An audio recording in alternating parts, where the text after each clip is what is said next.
സംരക്ഷണത്തിനുള്ള ദുആ അല്ലാഹുമ്മ ബിക അംസൈന വബിക നഹ്യ വബിക നമൂദ വൈലായ്ക്കൽ മസീർ. അല്ലാഹേ, നിന്റെ സഹായത്താൽ ഞങ്ങൾ പ്രഭാതം കണ്ടു. നിന്റെ സഹായത്താൽ ജീവിക്കുന്നു, നിന്റെ സഹായത്താൽ ജീവിക്കുന്നു. തിരിച്ചുവരവ് നിനക്കിലേക്കാണ്. വിശ്വാസത്തിന്റെ ദുആ റദീതു ബില്ലാഹി റബ്ബ വബിൽ ഇസ്ലാമി ദീന വബി മുഹമ്മദിൻ നബിയ. അർത്ഥം: അല്ലാഹിനെ എന്റെ റബ്ബായി, ഇസ്ലാമിനെ എന്റെ ദീനായി, മുഹമ്മദ് സനെ എന്റെ നബിയായി ഞാൻ സന്തോഷത്തോടെ സ്വീകരിക്കുന്നു.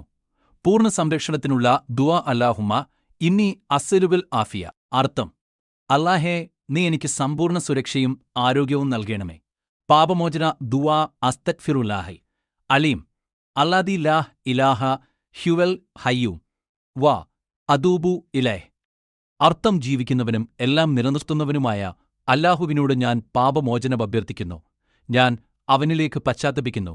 3 സൂറകൾ 3 പ്രാവശ്യം. സൂറത്ത് അൽ ഇഖ്ലാസ്, സൂറത്ത് അൽ ഫലക്, സൂറത്ത് അന്നാസ് ഓരോന്നും 3 പ്രാവശ്യം വായിക്കുക.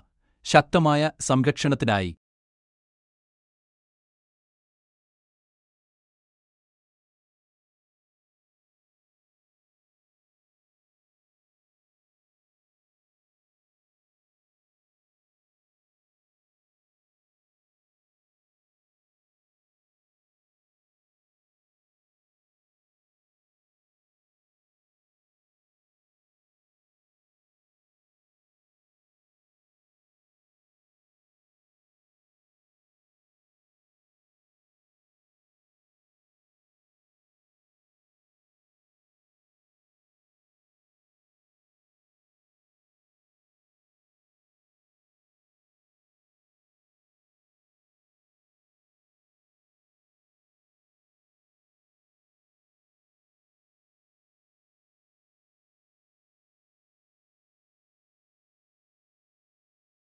ആയത്തുൽ കുർസി 1 പ്രാവശ്യം.